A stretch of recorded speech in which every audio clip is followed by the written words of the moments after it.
10 তাৰিখে বিজেপি দলটোক ত্যাগ কৰি কিছু শক্তিশালী নেতা কংগ্ৰেছ দলক যোগ কৰিলে।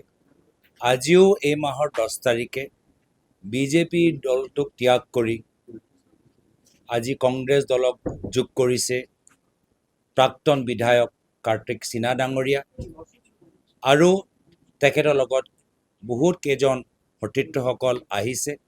লগতে বিজেপি দলৰ ত্যাগ কৰি আজি কিছু জ্যেষ্ঠসকলো আহিছে।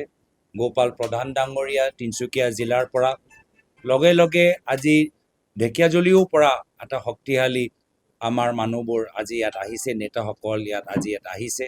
বাটা চোৰাং আজি আমাৰ সভাত উপস্থিত আছে আৰু সেইটোৱে প্ৰমাণ যে আজি বিজেপি দলৰ ভিতৰতো এখন চৰ্চা হৈছে যে হিমন্ত বিশ্ব শৰ্মা ডাঙৰীয়া গোটেই বিজেপি দলটোক নিজৰ নিজি কোম্পানীৰ দৰে ব্যৱহাৰ কৰি আছে।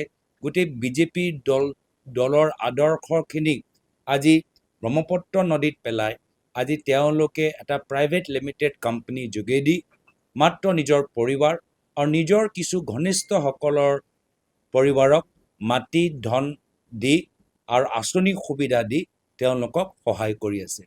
সেইকাৰণে আজি আমাক বহুত কেইজন মানুহে যোগ কৰিলে আৰু নৱপ্ৰজন্মৰ মাজৰ পৰাও কিছু ব্যক্তিসকল আহিছে যিসকল ইমান দিনৰ পৰা সমাজ সেৱাৰ লগত জড়িত, কিন্তু যেতিয়া নিজৰ ৰাজনৈতিক যাত্ৰা আৰম্ভ কৰিবলৈ বিচাৰিছে তেতিয়া কংগ্ৰেছ দলৰ ভিতৰত এটা উপযুক্ত মঞ্চ তেওঁলোকে দেখা পাইছে। তো এইটোৱে আজি অসমৰ বাস্তৱিক পৰিস্থিতি যে যিকোনো খবৰৰ বাবে যোগাযোগ কৰক 7099017330 লগতে 7099017110 নম্বৰত।